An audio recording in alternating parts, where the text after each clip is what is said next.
ಅರಣ್ಯ ಸಿಬ್ಬಂದಿ ಎನ್ಕೌಂಟರ್ಗೆ ಬಲಿಯಾದ ಬೇಟೆಗಾರರ ಸ್ವಗ್ರಾಮದಲ್ಲಿ ಆಕ್ರೋಶ ವ್ಯಕ್ತವಾಗಿದೆ. ಚಾಮರಾಜನಗರ ಜಿಲ್ಲೆಯ ಶಾಗ್ಯದಲ್ಲಿ ಬಿಗುವಿನ ವಾತಾವರಣ ನಿರ್ಮಾಣವಾಗಿದೆ. ಅರಣ್ಯ ಇಲಾಖೆ ಕಚೇರಿ ಮುಂದೆ ಪ್ರತಿಭಟನೆ ನಡೆಸಿದ್ದಾರೆ. ರಸ್ತೆ ತಡೆ ನಡೆಸಿದ ಕುಟುಂಬಸ್ಥರು ಹಾಗೂ ತೋಮಿಯಾರ್ಪಾಳ್ಯ ಗ್ರಾಮಸ್ಥರು ಅರಣ್ಯ ಇಲಾಖೆ ವಿರುದ್ಧ ಆಕ್ರೋಶ ಹೊರಹಾಕಿದ್ದಾರೆ. ಜಾನುವಾರು ಹುಡುಕಲು ಹೋಗಿದ್ದವರ ಮೇಲೆ ಗುಂಡಿನ ದಾಳಿ ನಡೆಸಲಾಗಿದೆ ಅಂತ ಆರೋಪಿಸುತ್ತಿದ್ದಾರೆ. ದನ ಹಂದಿ ಎಲ್ಲ ಬರುತ್ತಲ್ವಾ, ಅದರಿಂದ ಇವರೇನು ಮಾಡ್ತಾರೆ, ಓಡ್ಸಕ್ಕೆ ಹೋಗಿದ್ದು. ಇವರು ಫಾರೆಸ್ಟ್ ಡಿಪಾರ್ಟ್ಮೆಂಟ್ ಅವ್ರಿಗೆ ಆಣೆ ಬಂದಿದೆ, ಚಿರತೆ ಬಂದಿದೆ ಹಂಗಂತ ಫೋನ್ ಮಾಡಿದ್ರೆ, ನಿಮ್ಮ ತೋಟ ಒಳಗಡೆ ಬಂದರೆ ಮಾತ್ರ ಫೋನ್ ಮಾಡಿ, ಹತ್ರ ಬಂದರೆ ಫೋನ್ ಮಾಡೋಕ್ಕೆ ಹೋಗಬೇಡಿ ಹಂಗಂತಾರೆ.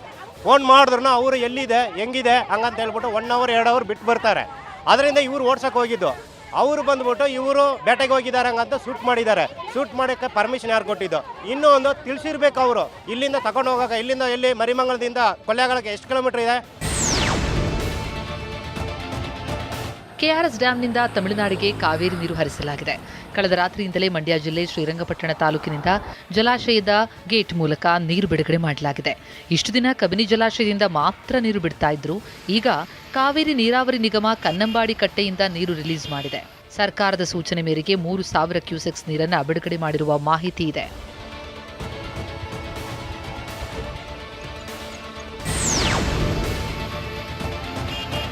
ಕೆಆರ್ಎಸ್ ಜಲಾಶಯದಿಂದ 3,000 ಕ್ಯೂಸೆಕ್ಸ್ ನೀರು ಬಿಡುಗಡೆಗೆ ಆಕ್ರೋಶ ವ್ಯಕ್ತವಾಗಿದೆ. ಮಂಡ್ಯ ನಗರದ ಸಂಜಯ್ ವೃತ್ತದಲ್ಲಿ ರೈತರು ಪ್ರತಿಭಟಿಸಿದ್ದಾರೆ. ರಾಜ್ಯ ಸರ್ಕಾರದ ವಿರುದ್ಧ ಘೋಷಣೆ ಕೂಗಿದ್ದಾರೆ. ತಮಿಳುನಾಡಿಗೆ ನೀರು ಬಿಡಲ್ಲ ಅಂತಲೇ ರಾಜ್ಯ ಸರ್ಕಾರ ಹೇಳಿತ್ತು, ಆದರೆ ಕದ್ದು ಮುಚ್ಚಿ ನೀರು ಹರಿಸಲಾಗ್ತಿದೆ ಅಂತ ರೈತರು ಆರೋಪಿಸಿದ್ದಾರೆ. ಆದರೆ ರೈತರಿಗೆ ಕರೆ ಮಾಡಿದ ಜಿಲ್ಲಾಧಿಕಾರಿ ಕುಮಾರ್ ನೀರು ಬಿಡುಗಡೆ ಮಾಡಿಲ್ಲ ಅಂತ ಸಮಜಾಯಿಷಿ ನೀಡಿದ್ದಾರೆ ಅಂತ ಹೇಳಲಾಗಿದೆ. ತಮಿಳುನಾಡಿಗೆ ನೀರು ಬಿಡ್ತಾ ಇಲ್ಲ ಅಂತ ಹೇಳ್ತಾರೆ. ಯಾಕೆ DC ಅವರು SP ಅವರು ನಮಗೆ ಫೋನ್ ಮಾಡಿ ಹೇಳಿದ್ರು, ಯಾವುದೇ ಕಾರಣಕ್ಕೂ ನಮ್ಮ ಗಮನಕ್ಕೆ ಬರೆದು ನೀರು ಬಿಡೋದಿಲ್ಲ ಅವರು. ಅಲ್ಲಿ ಏನಾಗಿದೆ ಅಂತಂದರೆ, ಕೆಲವು ಈ ವಿರ್ಜಾ ನಾಲೆ, ರಾಜಪರಮೇಶ್ವರಿ ನಾಲೆ ಅಂಥ ನಾಲೆಗಳಿಗೆ ಹೊಳೆಯಿಂದ ನೀರು ಹೋಗುತ್ತೆ. ಅದಕ್ಕೋಸ್ಕರ ಅಲ್ಲಿಗೆ ನಮ್ಮ ನಾಲೆಗೂ ಸ್ವಲ್ಪ ನೀರು ಬರ್ತಾ ಇದೆ. ಅದನ್ನೆಲ್ಲ ಸೇರಿಸಿ ಒಂದು 2 TMC ಅಲ್ಲ 2,000 ಕ್ಯೂಸೆಕ್ಸ್ ಅಂತ ನೀರನ್ನ ಹೇಳಿದ್ದಾರೆ. ಅದು ತಕ್ಷಣ ನಮಗೆ ನಾಳೆ ಗೊತ್ತಾಗ್ತದೆ. ನಮ್ಮ ಚಳವಳಿ ನಿರಂತರ. ಈಗ ಉಸ್ತುವಾರಿ ಮಂತ್ರಿ ಹೇಳ್ಬಿಟ್ಟು ಹೋಗಿರ್ಬೋದು, ಅಕಸ್ಮಾತ್ ನೀರು ಹೋಗ್ತಿದ್ರೆ ನಾವು ರಸ್ತೆಗೆ ಇಳಿದ ಗ್ಯಾರಂಟಿ. ಮಂಡ್ಯದಲ್ಲಿ ಪ್ರತಿಭಟನಾ ನಿರತ ರೈತರನ್ನ ನೀರಾವರಿ ಸಚಿವ ಚಲುವರಾಯಸ್ವಾಮಿ ಭೇಟಿ ಮಾಡಿದ್ದಾರೆ. ಸಂಜಯ್ ವೃತ್ತದಲ್ಲಿ ಪ್ರತಿಭಟನೆ ನಡೆಸ್ತಾ ಇದ್ದ ರೈತರ ಮನವಿ ಸ್ವೀಕರಿಸಿದ್ದಾರೆ. ಮಂಡ್ಯವನ್ನ ಬರಪೀಡಿತ ಜಿಲ್ಲೆ ಅಂತ ಘೋಷಣೆ ಮಾಡಬೇಕು ಅಂತ ರೈತರು ಆಗ್ರಹಿಸಿದರು. ಈ ಸಂದರ್ಭದಲ್ಲಿ ಮಾತನಾಡಿ ಚಲುವರಾಯಸ್ವಾಮಿ, ಯಾವಾಗ ಬೇಕು ಆವಾಗ ಬರ ಘೋಷಣೆ ಮಾಡೋದಕ್ಕಾಗಲ್ಲ. ಕೇಂದ್ರ ಸರ್ಕಾರಕ್ಕೆ ಮೊದಲ ಹಂತದ ವರದಿ ಕಳುಹಿಸಲಾಗಿದೆ. ಬರ ಪರಿಸ್ಥಿತಿ ಬಗ್ಗೆ ಮತ್ತೊಂದು ವರದಿ ಸಲ್ಲಿಕೆಗೆ ಸಿದ್ಧತೆ ನಡೀತಾ ಇದೆ ಎಂದರು. ನಾನು ಇವತ್ತು ದಿನಾಂಕ ಗುರ್ತು ಮಾಡಿ ಬೆಂಗಳೂರಿನಲ್ಲೇ ICC ಮೀಟಿಂಗ್ ಮಾಡ್ತೀವಿ. ಮೀಟಿಂಗ್ ಮಾಡಿದ ದಿವಸ ಯಾವ ರೀತಿ ನೀರನ್ನು ಕಾಲುವೆಗೆ, ಬೆಳೆಗೆ ಅದು ಕಟ್ ನೀರು ಕೊಡಬೇಕಾ, ಅರೆಬೆಳೆಗೆ ಕೊಡಬೇಕಾ, ಕೃಷಿಗೆ ಕೊಡಬೇಕಾ, ಇದಕ್ಕೆ ಅವತ್ತು ನಾನು ಎಲ್ಲ ಮಾಹಿತಿಯನ್ನು ತಗೊಂಡು ಅವತ್ತು ಅನೌನ್ಸ್ ಮಾಡ್ತೀನಿ. ಇವತ್ತು ನಾನು ಎಲ್ಲ ಶಾಸಕರು ICC ಕಮಿಟಿ ಮುಂದೆ ಮಾಡಬೇಕಾದ್ರೆ ನಾನು ಇಲ್ಲೇ ಅನೌನ್ಸ್ ಮಾಡ್ತಕ್ಕಂಥದ್ದು ಸೂಕ್ತ ಅಲ್ಲ. ಅವತ್ತಲ್ಲಿ ನಾನು ಮಂಗಳವಾರ ಅಥವಾ ಬುಧವಾರ ತಗೊಂಡು ಮಾಡ್ತೀನಿ, ಹೇಮಾವತಿ ಇದು ಬಿಡ್ತೀವಿ. ಸೊ ಅದರಿಂದ ದಯಮಾಡಿ ನೀವೆಲ್ಲರೂ ಸಹ ಒಂದು ಮಾತನ್ನು, ಮಂಡ್ಯ ಜಿಲ್ಲೆಯ ನಿಮ್ಮ ರೈತರ ಮಗ ಒಬ್ಬ ಇವತ್ತು ನೀರಾವರಿ ಸಚಿವನಾಗಿ ಈ ಸರ್ಕಾರ, ಮುಖ್ಯಮಂತ್ರಿಗಳ ಕಾಂಗ್ರೆಸ್ ಸರ್ಕಾರ ಮಾಡಿ. ಕಬಿನಿ ಜಲಾಶಯದಿಂದ ತಮಿಳುನಾಡಿಗೆ ಹೆಚ್ಚಿನ ನೀರು ಹರಿಸುತ್ತಿದ್ದಾರಾ ಎಂಬ ಶಂಕೆ ಮೂಡಿದೆ. ಯಾಕಂದರೆ ಜಲಾಶಯದ ಒಳಹರಿವಿಗಿಂತ ಹೊರಹರಿವೇ ಹೆಚ್ಚಾಗಿದೆ. ಸದ್ಯಕ್ಕೆ ಜಲಾಶಯದ ಒಳಹರಿವು 8,701 ಕ್ಯೂಸೆಕ್ಸ್ ಇದೆ. ಹೊರಹರಿವು 11,896 ಕ್ಯೂಸೆಕ್ಸ್ ಇದೆ. 3,168 ಕ್ಯೂಸೆಕ್ಸ್ ನೀರನ್ನು ಹೆಚ್ಚುವರಿಯಾಗಿ ಬಿಡುಗಡೆ ಮಾಡಲಾಗ್ತಾ ಇದೆ. ಈ ಮೂಲಕ ಕಾವೇರಿ ನೀರು ನಿರ್ವಹಣಾ ಪ್ರಾಧಿಕಾರದ ಆದೇಶ ಪಾಲನೆಗೆ ಸರ್ಕಾರ ಮುಂದಾಯ್ತಾ ಎನ್ನುವ ಗುಮಾನಿ ಇದೆ. 84 ಅಡಿ ಗರಿಷ್ಠ ಹೊಂದಿರುವಂತಹ ಜಲಾಶಯದಲ್ಲಿ ಸದ್ಯಕ್ಕೆ 18.01 TMC ನೀರು ಸಂಗ್ರಹವಾಗಿರೋದು.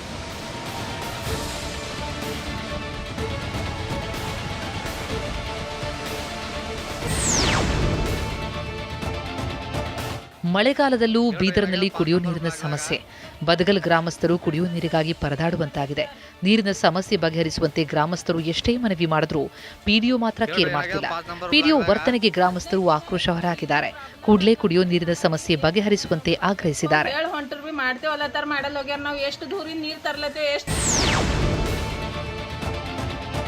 ಹದಗೆಟ್ಟು ಹೋದ ರಸ್ತೆ ವಿರುದ್ಧ ಹಾವೇರಿಯಲ್ಲಿ ವಿನೂತನ ರೀತಿಯಲ್ಲಿ ಪ್ರತಿಭಟನೆ ಮಾಡಲಾಯಿತು. ಹಾನಗಲ್ ತಾಲೂಕಿನ ಅರೆಕೊಪ್ಪ ಗ್ರಾಮದಲ್ಲಿ ಸ್ವಾತಂತ್ರ್ಯ ದಿನಾಚರಣೆ ದಿನವೇ ಕೆಸರುಗದ್ದಿಯಂತಾದ ರಸ್ತೆಯಲ್ಲಿ ಭತ್ತ ನಾಟಿ ಮಾಡಿದ್ದಾರೆ. ಅಂಗನವಾಡಿಗೆ ಹೋಗೋ ಮಕ್ಕಳು ಪರದಾಡ್ತಿದ್ದಾರೆ. ರಸ್ತೆ ಸರಿಪಡಿಸುವಂತೆ ಅಧಿಕಾರಿಗಳಿಗೆ ಮನವಿ ಮಾಡಿದ್ರೂ ಯಾವುದೇ ಪ್ರಯೋಜನವಾಗಿಲ್ಲ. ಹೀಗಾಗಿ ಅನಿವಾರ್ಯವಾಗಿ ಪ್ರತಿಭಟನೆ ನಡೆಸಬೇಕಾಗಿದೆ ಅಂತ ಗ್ರಾಮಸ್ಥರು ಬೇಸರ ವ್ಯಕ್ತಪಡಿಸಿದ್ದಾರೆ.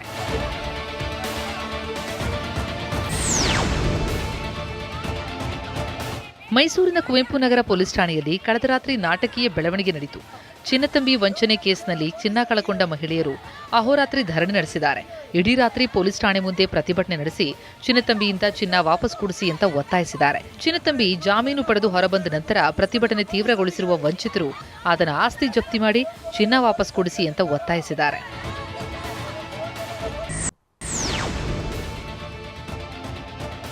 ನಾಡಿನಾದ್ಯಂತ 80ನೇ ಸ್ವತಂತ್ರ ದಿನಾಚರಣೆಯನ್ನ ಆಚರಿಸಲಾಗ್ತಾ ಇದೆ. ತುಮಕೂರು ಜಿಲ್ಲಾಡಳಿತ ಏರ್ಪಡಿಸಿದ್ದ ಕಾರ್ಯಕ್ರಮದಲ್ಲಿ ಉಪಮುಖ್ಯಮಂತ್ರಿ ಡಾಕ್ಟರ್ ಜಿ ಪರಮೇಶ್ವರ್ ಧ್ವಜಾರೋಹಣ ನೆರವೇರಿಸಿದರು.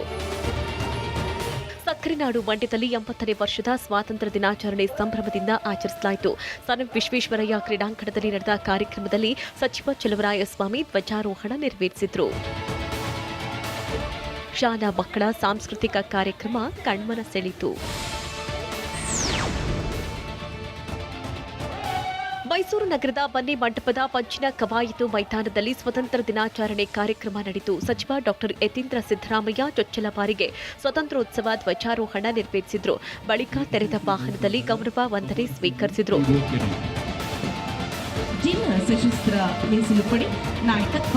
ಬೆಂಗಳೂರು ದಕ್ಷಿಣ ಜಿಲ್ಲಾ ಕೇಂದ್ರ ರಾಮನಗರದಲ್ಲಿ ಸಚಿವ ಎಚ್ಸಿ ಬಾಲಕೃಷ್ಣ ಧ್ವಜಾರೋಹಣ ನೆರವೇರಿಸಿದರು. ಹಾಸನದಲ್ಲಿ ಸಚಿವ ಕೆಎಂ ಶಿವಲಿಂಗೇಗೌಡ ಧ್ವಜಾರೋಹಣ ನೆರವೇರಿಸಿದರು. ಸಂಸದ ಶ್ರೇಯಸ್ ಪಟೇಲ್, ಶಾಸಕ ಸ್ವರೂಪ್ ಪ್ರಕಾಶ್ ಸೇರಿದಂತೆ ಹಲವು ಗಣ್ಯರು ಉಪಸ್ಥಿತರಿದ್ದರು. ಕೋಲಾರದ ವಿಶ್ವೇಶ್ವರಯ್ಯ ಕ್ರೀಡಾಂಗಣದಲ್ಲಿ ಸ್ವಾತಂತ್ರ್ಯ ದಿನಾಚರಣೆ ಆಚರಿಸಲಾಯಿತು. ಸಚಿವ ರಾಮಲಿಂಗಾರೆಡ್ಡಿ ಧ್ವಜಾರೋಹಣ ನೆರವೇರಿಸಿದರು. ಪೊಲೀಸ್, ಎನ್ಸಿಸಿ ಮತ್ತು ಶಾಲಾ ಮಕ್ಕಳ ಪಥಸಂಚಲನ ಗಮನ ಸೆಳೆಯಿತು. ಕೋಲಾರದ ಕ್ಲಾಕ್ ಟವರ್ನಲ್ಲಿ ಸ್ವಾತಂತ್ರ್ಯ ದಿನಾಚರಣೆ ಆಚರಿಸಲಾಯಿತು. ಜಿಲ್ಲಾಧಿಕಾರಿ ಎಂಆರ್ ರವಿಕುಮಾರ್ ಕ್ರೀಮ್ ಮೂಲಕ ಧ್ವಜಾರೋಹಣ ನೆರವೇರಿಸಿದರು. ಧ್ವಜಾರೋಹಣ ಸಂದರ್ಭದಲ್ಲಿ ಹಿಂದೂ ಮತ್ತು ಮುಸ್ಲಿಮರು ಉಪಸ್ಥಿತರಿದ್ದರು. ಕಾಫಿ ನಾಡಿನಲ್ಲಿ 80ನೇ ವರ್ಷದ ಸ್ವಾತಂತ್ರ್ಯ ದಿನಾಚರಣೆ ಆಚರಿಸಲಾಯಿತು. ಸುಭಾಷ್ ಚಂದ್ರ ಬೋಸ್ ಆಟದ ಮೈದಾನದಲ್ಲಿ ನಡೆದ ಕಾರ್ಯಕ್ರಮದಲ್ಲಿ ಸಚಿವ ಕೆಜೆ ಜಾರ್ಜ್ ಧ್ವಜಾರೋಹಣ ನೆರವೇರಿಸಿದರು. ಶಿವಮೊಗ್ಗದ ನೆಹರು ಕ್ರೀಡಾಂಗಣದಲ್ಲಿ ನಡೆದ ಸ್ವತಂತ್ರೋತ್ಸವದಲ್ಲಿ ಸಚಿವ ಮಧು ಬಂಗಾರಪ್ಪ ಧ್ವಜಾರೋಹಣ ನೆರವೇರಿಸಿದರು. ಸಾಗರ ತಾಲೂಕಿನ ಸಿಗಂದೂರು ಸೇತುವೆ ಮೇಲೆ ಮಧ್ಯರಾತ್ರಿ ತ್ರಿವರ್ಣ ಧ್ವಜಾರೋಹಣ ನೆರವೇರಿಸಲಾಯಿತು.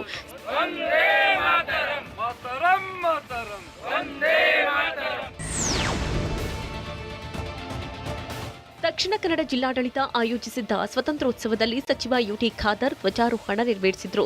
ಮಂಗಳೂರಿನ ನೆಹರು ಮೈದಾನದಲ್ಲಿ ನಡೆದ ಕಾರ್ಯಕ್ರಮದಲ್ಲಿ ಸಂಸದ ಬ್ರಿಜೇಶ್ ಚೌಟ, ಶಾಸಕ ವೇದವ್ಯಾಸ್ ಕಾಮತ್ ಸೇರಿದಂತೆ ಜನಪ್ರತಿನಿಧಿಗಳು, ಅಧಿಕಾರಿಗಳು ಭಾಗವಹಿಸಿದ್ದರು.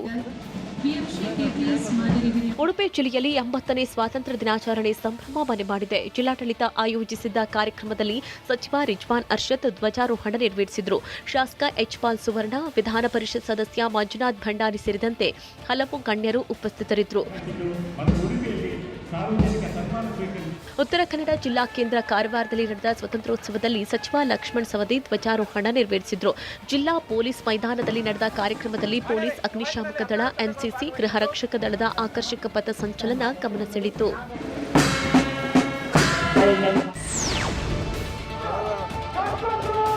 ಬೀದರ್ನ ನೆಹರು ಕ್ರೀಡಾಂಗಣದಲ್ಲಿ ಸಚಿವ ಈಶ್ವರ್ ಖಂಡ್ರೆ ಧ್ವಜಾರೋಹಣ ನೆರವೇರಿಸಿದರು. ಶಾಸಕರಾದ ರಹೀಂ ಖಾನ್, ಶೈಲೇಂದ್ರ ಬೆಲ್ದಾಳೆ, ಸಂಸದ ಸಾಗರ್ ಖಂಡ್ರೆ ಉಪಸ್ಥಿತರಿದ್ದರು. ಕಲಬುರಗಿಯಲ್ಲಿ ಸಂಭ್ರಮ ಸಡಗರದಿಂದ 80ನೇ ಸ್ವತಂತ್ರ ದಿನಾಚರಣೆ ಆಚರಿಸಲಾಯಿತು. ಸಿಎಆರ್ ಮೈದಾನದಲ್ಲಿ ನಡೆದ ಕಾರ್ಯಕ್ರಮದಲ್ಲಿ ಗೃಹ ಸಚಿವ ಪ್ರಿಯಾಂಕ್ ಖರ್ಗೆ ಧ್ವಜಾರೋಹಣ ನೆರವೇರಿಸಿದರು. ರಾಯಚೂರಲ್ಲಿ ಸಚಿವ ಡಾಕ್ಟರ್ ಅಜಯ್ ಸಿಂಗ್ ಧ್ವಜಾರೋಹಣ ಮಾಡಿದರು. ಧ್ವಜಾರೋಹಣಕ್ಕೂ ಮುನ್ನ ಸಚಿವರಿಗೆ ಘೆರಾವ್ಗೆ ಯತ್ನಿಸಲಾಯಿತು. ರಾಯಚೂರಿನ ಸಚಿವರನ್ನೇ ಜಿಲ್ಲಾ ಉಸ್ತುವಾರಿ ಸಚಿವರನ್ನಾಗಿ ನೇಮಿಸಬೇಕು ಅಂತ ಪಟ್ಟು ಹಿಡಿದು ಪ್ರತಿಭಟನೆ ನಡೆಸಿದವರನ್ನ ಪೊಲೀಸರು ವಶಕ್ಕೆ ಪಡೆದರು.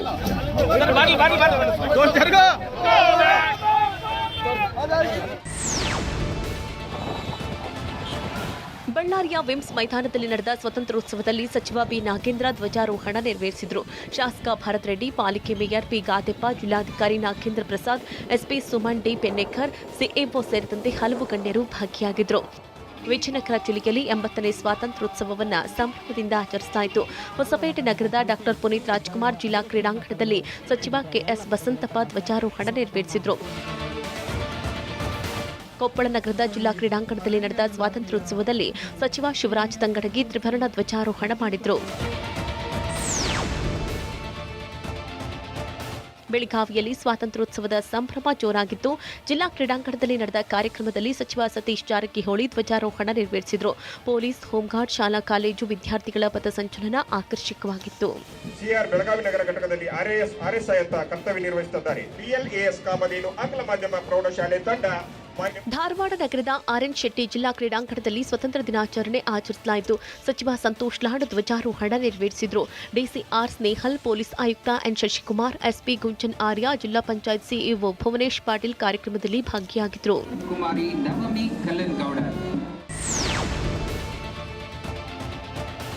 ಬಾಗಲಕೋಟೆಯಲ್ಲಿ ಸಚಿವ ವಿಜಯಾನಂದ ಕಾಶಪ್ಪನವರ್ ಧ್ವಜಾರೋಹಣ ನೆರವೇರಿಸಿದರು. ಬಾಗಲಕೋಟೆಯ ನವನಗರದಲ್ಲಿ ಮಧ್ಯರಾತ್ರಿಯೇ ಧ್ವಜಾರೋಹಣ ನೆರವೇರಿಸಲಾಯಿತು. ಚಿತ್ರನಟ ಸುಚೇಂದ್ರ ಪ್ರಸಾದ್ ಧ್ವಜಾರೋಹಣ ಮಾಡಿದರು. ಶಾಲಾ ಕಾಲೇಜು ವಿದ್ಯಾರ್ಥಿಗಳ ಸಾಂಸ್ಕೃತಿಕ ಕಾರ್ಯಕ್ರಮ ಕಣ್ಮನ ಸೆಳೆಯಿತು.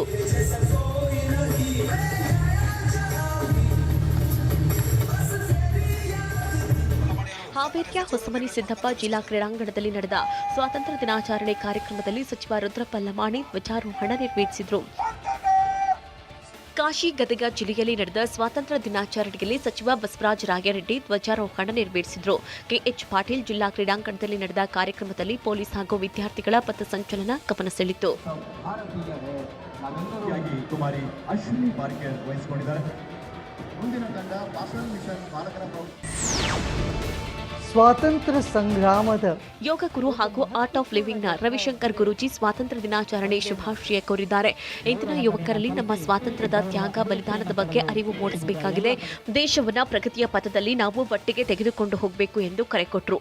ನಮ್ಮ ಭಾರತದ ಸಂಸ್ಕೃತಿ ಬಗ್ಗೆ ಗರ್ವ ಇಟ್ಟುಕೊಳ್ಳೋಣ, ಹಾಗೆ ನಮ್ಮ ದೇಶವನ್ನ ಪ್ರಗತಿಯ ಪಥದಲ್ಲಿ ತೆಗೆದುಕೊಂಡು ಹೋಗೋಣ ಅಂತ ರವಿಶಂಕರ್ ಗುರೂಜಿ ಕರೆ ಕೊಟ್ಟಿದ್ದಾರೆ. ಭಾರತದ 80ನೆಯ ಸ್ವಾತಂತ್ರ್ಯ ಮಹೋತ್ಸವವನ್ನು ನಾವು ಇವಾಗ ಆಚರಿಸ್ತಾ ಇದ್ದೀವಿ. ಈ 80ನೆಯ ವರ್ಷದಲ್ಲಿ ನಾವು ನಮ್ಮ ಯುವಕರಿಗೆ ಈ ವಿಷಯವನ್ನು ತಿಳಿಪಡಿಸಬೇಕು. ಎಷ್ಟು ಜನರ ತ್ಯಾಗದಿಂದ, ಪರಿಶ್ರಮದಿಂದ ನಾವು ಸ್ವಾತಂತ್ರ್ಯವನ್ನು ಗಳಿಸ್ಕೊಂಡಿದ್ದೀವಿ. ಇದನ್ನು ರಕ್ಷಿಸುವುದು ನಮ್ಮೆಲ್ಲರ ಕರ್ತವ್ಯ.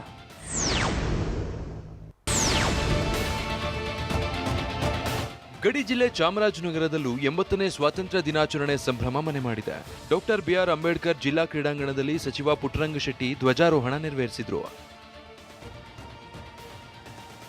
ಸ್ವಾತಂತ್ರ್ಯ ದಿನಾಚರಣೆ ಪ್ರಯುಕ್ತ ಕೋಟೆನಾಡು ಚಿತ್ರದುರ್ಗದಲ್ಲಿ ಸಚಿವ ಟಿ ರಘುಮೂರ್ತಿ ಧ್ವಜಾರೋಹಣ ನೆರವೇರಿಸಿದರು.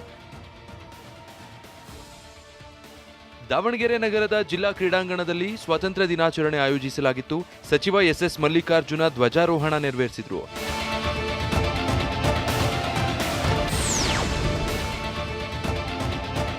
ಸ್ವಾತಂತ್ರ್ಯ ದಿನಾಚರಣೆ ಭಾಷಣ ಮುಗಿದು ವೇದಿಕೆಯಿಂದ ಇಳಿತಾ ಇದ್ದ ಲಿಡ್ಕರ್ ನಿಗಮದ ಮಾಜಿ ಅಧ್ಯಕ್ಷ ದುರ್ಗಪ್ಪ ಎಸ್ ಮಾಳಗಿ ಹೃದಯಾಘಾತದಿಂದ ಸಾವನ್ನಪ್ಪಿದ್ದಾರೆ. ಶಿಗ್ಗಾಂವಿ ತಾಲೂಕಿನ ಗೋಟಗೋಡಿ ಗ್ರಾಮದ ಎಸ್ಆರ್ ಬೊಮ್ಮಾಯಿ ಪ್ರೌಢಶಾಲೆಯಲ್ಲಿ ಈ ಘಟನೆ ನಡೆದಿದೆ.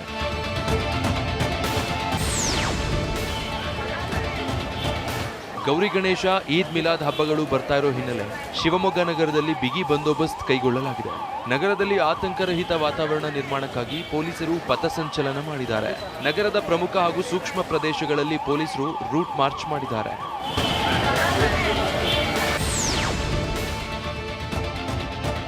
ಬೆಂಗಳೂರಿನ ಆನೇಕಲ್ನಲ್ಲಿ ಶಂಕಿತ ಉಗ್ರನನ್ನ ಬಂಧಿಸಲಾಗಿದೆ. ಪಾಕಿಸ್ತಾನದ ತೆಹರಿಕ್ ಎ ತಾಲಿಬಾನ್ ಉಗ್ರ ಸಂಘಟನೆಗೆ ಸೇರಿದ ಶಂಕೆ ಮೇಲೆ ಆಸ್ಫುಲ್ಲಾ ಮಲ್ಲಿಕ್ ಎಂಬಾತನನ್ನ ಹೆಬ್ಬಗೋಡಿ ಠಾಣೆ ಪೊಲೀಸರು ದಸ್ತಗಿರಿ ಮಾಡಿದ್ದಾರೆ. ಬಂಧಿತ ಟಿಟಿಪಿ ಉಗ್ರ ಸಂಘಟನೆ ಜೊತೆ ಸೇರಿ ಭಾರತದ ವಿವಿಧೆಡೆ ದಾಳಿಗೆ ಸಂಚು ರೂಪಿಸಿದ್ದ ಎಂಬ ಆಘಾತಕಾರಿ ವಿಚಾರ ಬೆಳಕಿಗೆ ಬಂದಿದೆ.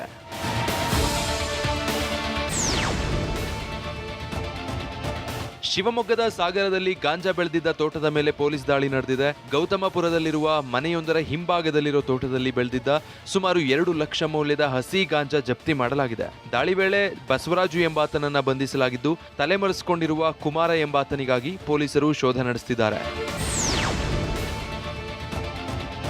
ರಾಜ್ಯದಲ್ಲಿ ಮತ್ತೊಂದು ಕಾನೂನು ವಿವಿ ಸ್ಥಾಪಿಸಲು ಸರ್ಕಾರ ಚಿಂತನೆಗೆ ಆಕ್ಷೇಪ ವ್ಯಕ್ತವಾಗಿದೆ. 2009ರಲ್ಲಿ ಹುಬ್ಬಳ್ಳಿ ನವನಗರದಲ್ಲಿ ಆರಂಭವಾಗಿರುವ ಕಾನೂನು ವಿಶ್ವವಿದ್ಯಾಲಯ ಅನುದಾನ, ಮೂಲಭೂತ ಸೌಕರ್ಯ ಕೊರತೆ ಎದುರಿಸ್ತಾ ಇದೆ. ಪರಿಸ್ಥಿತಿ ಹೀಗಿದ್ರೂ ಸರ್ಕಾರ ಬೆಂಗಳೂರು ದಕ್ಷಿಣ ಜಿಲ್ಲೆಯಲ್ಲಿ ಕಾನೂನು ವಿವಿ ಸ್ಥಾಪಿಸಲು ಮುಂದಾಗಿರೋದು ಸರಿಯಲ್ಲ ಎಂದು ಉತ್ತರ ಕರ್ನಾಟಕ ಭಾಗದ ಜನ ಆಕ್ರೋಶ ಹೊರಹಾಕಿದ್ದಾರೆ. ಬಿಜೆಪಿ ಹಿರಿಯ ನಾಯಕ ಆರ್ ಅಶೋಕ್ ಅವರ ಪುತ್ರ ಶರತ್ ಹೊಸ ಇತಿಹಾಸ ಸೃಷ್ಟಿಸಿದ್ದಾರೆ. ಅಂಡಮಾನ್ ಮತ್ತು ನಿಕೋಬಾರ್ ದ್ವೀಪಗಳ ಸ್ವರಾಜ್ ದ್ವೀಪದ ಸಮುದ್ರದಲ್ಲಿ ಅತಿದೊಡ್ಡ ರಾಷ್ಟ್ರಧ್ವಜ ಹಾರಿಸುವ ಮೂಲಕ ಐತಿಹಾಸಿಕ ಸಾಧನೆ ಮಾಡಿದ್ದಾರೆ. ಈ ಸಾಧನೆಗೈದ ಶರತ್ ಅಶೋಕ್ ಅವರನ್ನ ಅಂಡಮಾನ್ ನಿಕೋಬಾರ್ನ lieutenant governor admiral DK Joshi ಸನ್ಮಾನಿಸಿದ್ದಾರೆ. ಶರತ್ ಅಶೋಕ್ ಅವರು ಕಳೆದ ಮೇ 2ರಂದು ಭಾರತದ ತ್ರಿವರ್ಣ ಧ್ವಜವನ್ನ ಹೊತ್ತೊಯ್ದು ಅದನ್ನು ಸಮುದ್ರದ ನೀರಿನೊಳಗಿಟ್ಟು ಅನಾವರಣ ಮಾಡಿದರು.